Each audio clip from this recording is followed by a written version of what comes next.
चलो बेटा bowling bowling. अबे यहाँ कहाँ पहुँच गए? बॉलिंग कराओ। रुको जरा, सबर करो।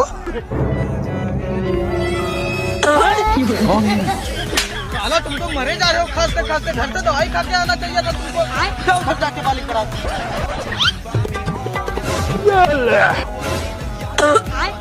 ये कैसे हो गया? ये आउट है।